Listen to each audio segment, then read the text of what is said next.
어떤 결정들은 수년간의 자아 분석보다 당신에 대해 더 많은 것을 보여줍니다. 그것이 논리적이라서가 아니라 논리가 개입할 시간을 갖기도 전에 결정이 내려지기 때문입니다. 지금 당신은 바로 그 순간으로 초대받고 있습니다. 당신 앞에는 네 마리의 말이 있습니다. 이들은 평범한 동물이 아닙니다.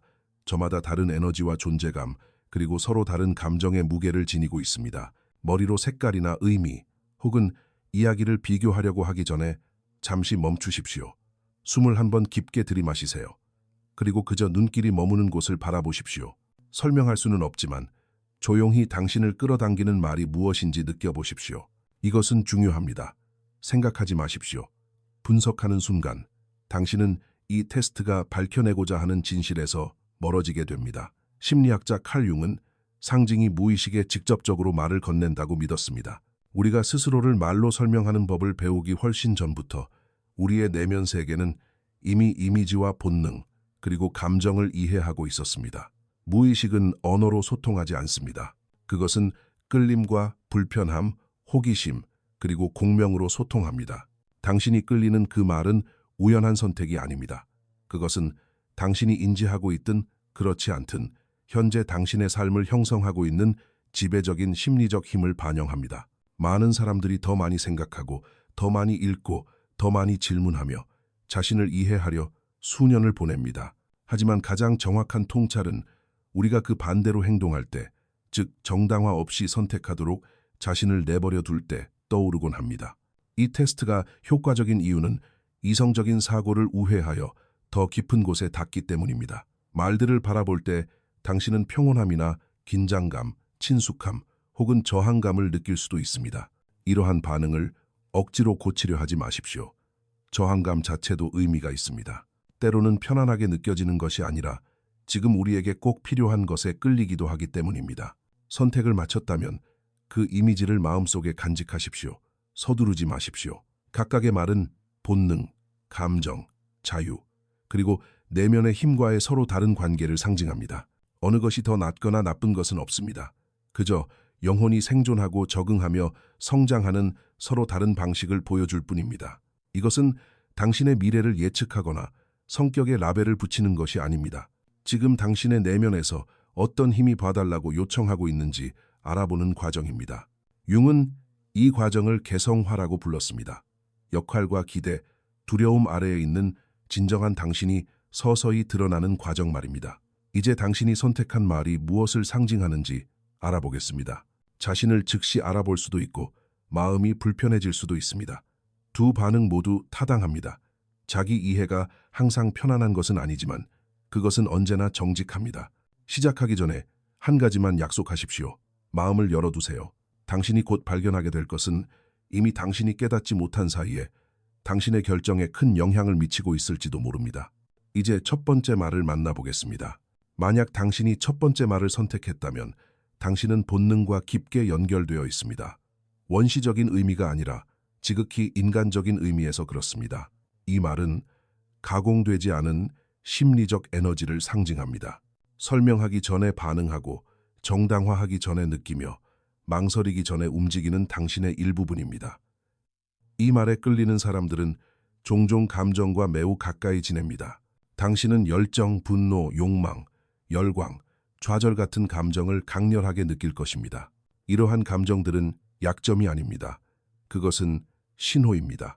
당신의 영혼은 주변 세상에 매우 민감하게 반응하며 당신의 몸은 머리가 해석할 시간을 갖기도 전에 이미 진실을 알고 있습니다. 당신은 이유를 설명할 수 없을 때조차 자신의 직감을 믿습니다. 융의 관점에서 이 말은 의식이 세워지는 토대인 본능적 층위와 밀접하게 연결되어 있습니다. 본능은 우리를 살아있게 합니다. 그리고 우리를 진정성으로 이끕니다. 당신은 아마도 억압과 싸우는 사람일 것입니다. 느끼는 것을 무시하려 할 때 내면의 긴장은 빠르게 고조됩니다. 당신의 내면 세계는 표현되기를 원합니다. 이로 인해 당신은 타인에게 대담하거나 충동적 혹은 감정적으로 강렬하게 보일 수 있습니다. 누군가는 당신에게 너무 과하다거나 너무 예민하다거나 너무 반응이 빠르다거나 혹은 너무 열정적이라고 말할지도 모릅니다. 하지만 사람들이 종종 알아보지 못하는 것은 당신의 용기입니다. 감정적 거리두기를 보상하는 이 세상에서 깊게 느끼는 것은 힘이 필요합니다. 많은 사람이 자신과 단절된 세상에서 본능과 연결된 상태를 유지하는 것은 회복력이 필요합니다. 하지만 이 말은 도전 과제도 보여줍니다. 성찰 없는 본능이 지배할 때 그것은 탈진이나 갈등 혹은 후회로 이어질 수 있습니다. 오직 감정에만 따라 행동하는 것은 단기적인 안도감을 줄 수 있지만 장기적인 결과를 초래할 수 있습니다. 당신의 성장은 본능을 억누르는 것이 아니라 본능에 휘둘리지 않으면서 귀를 기울이는 법을 배우는 데서 옵니다. 이 말을 선택한 사람들에게는 타고난 리더십 자질이 있습니다. 사람들이 당신을 따르는 이유는 당신이 계산적이라서가 아니라 당신이 살아있기 때문입니다. 당신의 존재는 에너지를 지니고 있습니다. 당신은 정체된 상황의 움직임을 가져옵니다. 당신은 사람들에게 삶은 단순히 관리되는 것이 아니라 느껴져야 하는 것임을 상기시켜 줍니다. 동시에 당신의 길은 종종 인내를 배우는 과정을 포함합니다. 억제가 아닌 자각으로서의 인내 말입니다. 본능과 의식이 함께 작용할 때 당신은 균형 잡힌 힘을 갖게 됩니다. 혼란이 아닌 명료함으로 행동하게 됩니다. 이 말이 당신을 불렀다면 스스로에게 물어보십시오. 삶의 어떤 부분에서 감정을 설명하려 하지 않고 있는 그대로 존중해야 할까요? 편안함이나 인정을 위해 본능을 무시한 적은 없나요? 당신의 영혼은 불을 끄라고 요청하는 것이 아닙니다. 불을 다스리라고 요청하는 것입니다. 그러나 모든 힘이 강렬함에서 오는 것은 아닙니다.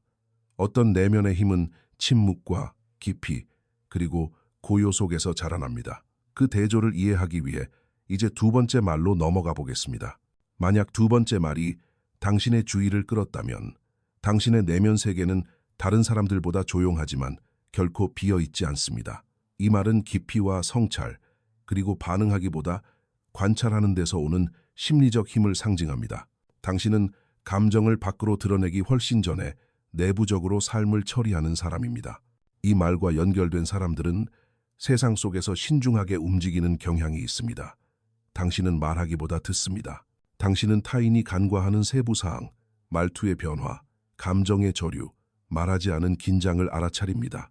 누군가는 이것을 거리감이나 소극적인 태도로 오해하지만 사실 이것은 높은 정서지능의 신호입니다. 당신은 말과 행동의 무게를 이해하기 때문에 반응을 서두르지 않습니다. 융의 용어로 표현하자면 이 말은 내면의 관찰자와의 강력한 관계를 상징합니다. 경험을 반추하고 통합하며 의미를 부여하는 영혼의 일부분입니다. 당신은 본능적으로 자기 성찰을 지향합니다. 침묵은 당신을 두렵게 하지 않습니다. 오히려 침묵은 종종 집처럼 편안하게 느껴집니다. 세상이 조용해질 때 당신의 생각은 깊어집니다. 하지만 이러한 깊이에는 역설이 따릅니다. 당신이 내면에 너무 많은 것을 담고 있기 때문에 타인은 당신을 완전히 이해하지 못할 수도 있습니다. 당신은 아마도 인생의 초기에 감정을 솔직하게 표현하는 것이 안전하지 않거나 효과적이지 않다는 것을 배웠을지도 모릅니다. 그 결과 당신은 보호의 한 형태로서 풍요로운 내면 세계를 발달시켰습니다. 이것은 약점이 아닙니다. 이것은 적응입니다. 하지만 적응은 서서히 고립이 될 수 있습니다. 조심하지 않으면 너무 오랫동안 말하지 않은 감정은 사라지지 않고 가라앉습니다. 겉으로는 아무 문제가 없어 보여도 내면에서는 정서적인 무거움을 느낄 수 있습니다. 이유 없이 피곤하거나 사람들 속에 있어도 단절된 느낌을 받을 수 있습니다. 당신의 강점은 성찰 능력이지만 당신의 성장은 선택적인 표현에 있습니다. 모두가 당신의 내면 세계에 들어올 필요는 없지만 누군가는 들어와야 합니다. 깊이는 밖으로 아주 부드럽게라도 흘러나올 때 비로소 지혜가 됩니다. 이 말을 선택한 사람들은 종종 조용한 형태의 리더십을 발휘합니다. 당신은 목소리의 크기나 힘이 아니라 존재감으로 타인에게 영향을 미칩니다. 사람들은 왜인지 설명할 수는 없지만 당신 곁에서 더 차분함을 느낍니다. 당신은 시끄러운 세상에서 고요함이 같이 있다는 것을 상기시켜 줍니다. 스스로에게 물어보십시오. 삶의 어떤 부분에서 마땅히 해야 할 말을 참고 있나요? 침묵이 당신을 보호해준 곳은 어디이며 당신을 제한한 곳은 어디인가요? 당신의 영혼은 더 시끄러워지라고 요구하는 것이 아닙니다. 당신이 목소리를 낼 때 그것이 중요하다는 사실을 믿으라고 요청하는 것입니다. 하지만 정적인 성찰이 모든 영혼의 최종 목적지는 아닙니다. 어떤 이들은 움직임과 변화, 그리고 가만히 있기를 거부하는 힘에 이끌립니다. 그 충동을 이해하기 위해 세 번째 말로 넘어가 보겠습니다. 만약 세 번째 말이 당신의 마음을 사로잡았다면 당신은 움직일 때 가장 살아있음을 느끼는 사람입니다. 이 말은 자유와 변화, 그리고 진화하고자 하는 깊은 심리적 욕구를 상징합니다. 당신은 한 곳에 너무 오래 머무르는 것을 불편해합니다. 불안정해서가 아니라 당신의 내면 세계가 끊임없이 스스로를 재형성하고 있기 때문입니다. 이 말에 끌리는 사람들은 종종 눈에 보이는 문제가 없더라도 삶의 어떤 단계가 한계에 다다랐음을 감지합니다. 반복되는 일상은 숨막히게 느껴질 수 있고 단순 반복은 당신의 에너지를 고갈시킵니다. 당신은 경로와 정체성 혹은 꿈을 한 번 이상 바꾸었을지도 모릅니다. 혼란스러워서가 아니라 성장은 움직임을 필요로 한다는 것을 본능적으로 이해했기 때문입니다. 융의 관점에서 이 말은 개성화 과정, 즉 자아가 끊임없이 변모하는 과정과의 강력한 연결을 반영합니다.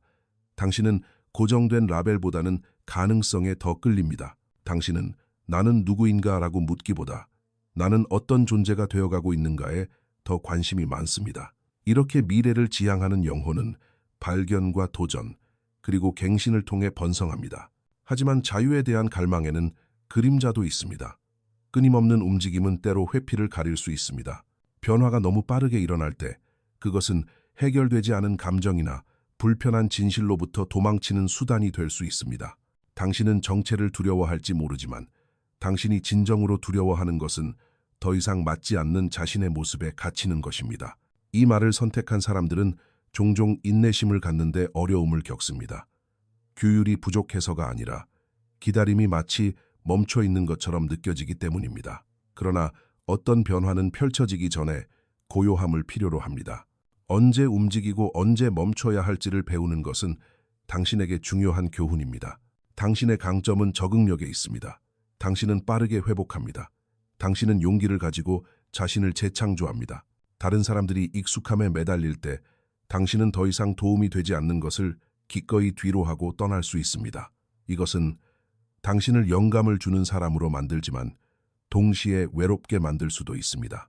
모두가 당신의 내면의 변화 속도를 따라갈 수 있는 것은 아니기 때문입니다. 스스로에게 물어보십시오. 당신은 무언가를 향해 나아가고 있나요? 아니면 무언가로부터 도망치고 있나요? 자유는 불안이 아니라 의도에 의해 이끌릴 때 의미가 있습니다. 당신의 영혼은 진화를 멈추라고 하는 것이 아닙니다. 왜 진화하는지 자각하라고 요청하는 것입니다. 그리고 여기 한 마리의 말이 더 있습니다. 숨겨지고 억압되고 오해받는 것들의 무게를 짊어진 말입니다. 전체 그림을 완성하기 위해 이제 마지막 말로 넘어가 보겠습니다. 만약 당신이 네 번째 말을 선택했다면 당신은 표면 아래에 있는 것에 끌리는 사람입니다. 이 말은 그림자를 상징합니다. 칼융이 받아들여지기 위해, 사랑받기 위해, 혹은 안전하기 위해 거부하고 숨기거나 어둠 속으로 밀어넣은 우리 자신의 일부분을 설명할 때 사용한 개념입니다. 이 말에 공명하는 사람들은 종종 어린 시절부터 자신이 남다르다고 느꼈을 것입니다.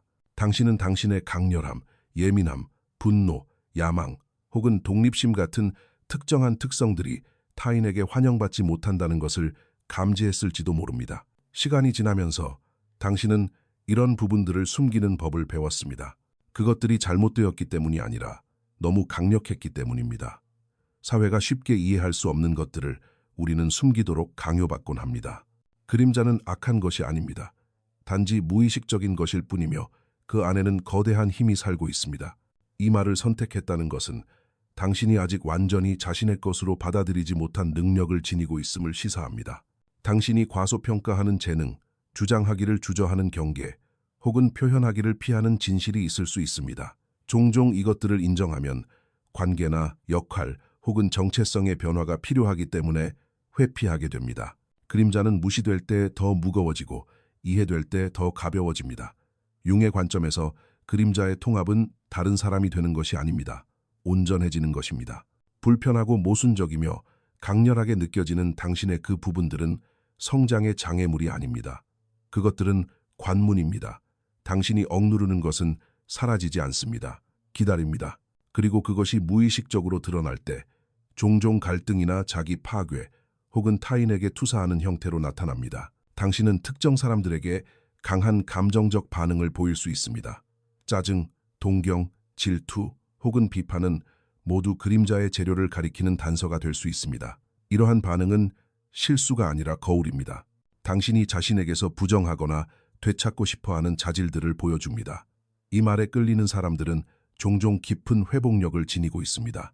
당신은 타인이 겪어보지 못한 감정적 복잡함을 견뎌냈습니다. 당신은 고통을 약점이 아닌 정보로 이해합니다. 이것은 당신에게 드문 공감 능력과 동시에 자신에 대한 책임감을 부여합니다. 스스로에게 물어보십시오. 조화나 인정을 유지하기 위해 나의 어떤 부분을 여전히 숨기고 있는가?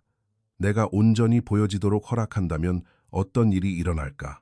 당신의 영혼은 그림자를 없애라고 요청하는 것이 아닙니다. 부끄러움 없이 용기 있게 의식적으로 그 그림자와 나란히 걸으라고 요청하는 것입니다. 이제 네 마리의 말이 모두 그 의미를 드러냈습니다. 마지막 질문 하나가 남았습니다. 이 힘들이 더 이상 분리되지 않고 통합될 때 어떤 일이 벌어질까요? 그 답을 찾기 위해 마지막 장으로 넘어가겠습니다. 당신의 선택은 라벨이 아니었습니다. 그것은 신호였습니다. 각 말은 본능, 깊이, 변화 혹은 그림자라는 지배적인 심리적 힘을 나타냅니다. 하지만 어떤 인간도 단 하나의 요소로만 이루어져 있지 않습니다. 이 테스트의 목적은 당신을 범주에 가두는 것이 아니라 현재 당신 영혼의 어떤 부분이 관심을 요청하고 있는지 밝히는 것입니다. 칼 융은 진정한 심리적 성장은 동일시가 아니라 통합에서 온다고 믿었습니다. 우리가 자신의 한 측면에만 너무 강하게 매달릴 때 균형을 잃게 됩니다. 성찰 없는 본능은 혼란이 됩니다. 표현 없는 침묵은 고립이 됩니다. 중심 없는 변화는 불안이 됩니다. 자각 없는 그림자는 자기 파괴가 됩니다. 당신이 선택한 말은 당신의 에너지가 자연스럽게 흐르는 곳을 보여줍니다. 나머지 말들은 발달되지 않았거나 무시되었거나 배경에서 기다리고 있는 것들을 보여줍니다. 성장은 이 역동성을 정직하게 인식할 때 시작됩니다. 만약 본능의 말을 선택했다면 통합은 감정을 억누르는 것이 아니라 멈추어 그 감정을 이끄는 법을 배우는 것을 의미합니다. 침묵의 말을 선택했다면 통합은 두려움 없이 당신의 내면이 목격되도록 안전한 표현을 허용하는 것을 의미합니다. 변화의 말을 선택했다면 통합은 더 깊은 변화를 위해 언제 고요함이 필요한지 배우는 것을 의미합니다. 그리고 그림자의 말을 선택했다면 통합은 사과나 수치심 없이 숨겨진 힘을 되찾는 것을 의미합니다. 개성화는 목적지가 아닙니다. 과정입니다. 당신은 한순간에 온전해지지 않습니다. 자각과 선택, 그리고 용기를 통해 온전함을 향해 나아가는 것입니다. 무의식은 이름을 붙일 때 덜 두려워집니다. 상반되는 힘들이 공존하도록 허용될 때 내면의 갈등은 부드러워집니다. 이것이 당신의 선택이 중요한 이유입니다. 미래를 예측해서가 아니라 현재 당신의 심리적 기후를 보여주기 때문입니다. 지금 당신의 결정과 관계, 반응을 형성하고 있는 것이 무엇인지 보여줍니다. 잠시 성찰의 시간을 가지십시오. 삶의 어떤 부분에서 긴장이나 정체 혹은 혼란을 느끼시나요? 종종 이것들은 하나의 내면의 힘이 지배하고 다른 하나는 무시되고 있다는 신호입니다. 균형은 자신의 일부를 제거하는 것에서 오는 것이 아니라 그 소리를 듣는 것에서 옵니다. 앞으로 나아갈 때 이 깨달음을 함께 가져가십시오. 본능이 솟구칠 때, 침묵이 부를 때, 변화가 행동을 요구할 때, 혹은 그림자가 봐달라고 할 때를 알아차리십시오. 이 순간들은 자신을 판단하라는 것이 아니라 자신을 더 깊이 이해하라는 초대입니다.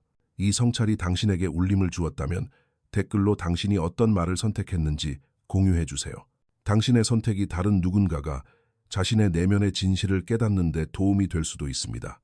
앞으로 나아가는 길은 올바른 말을 선택하는 것이 아니기 때문입니다.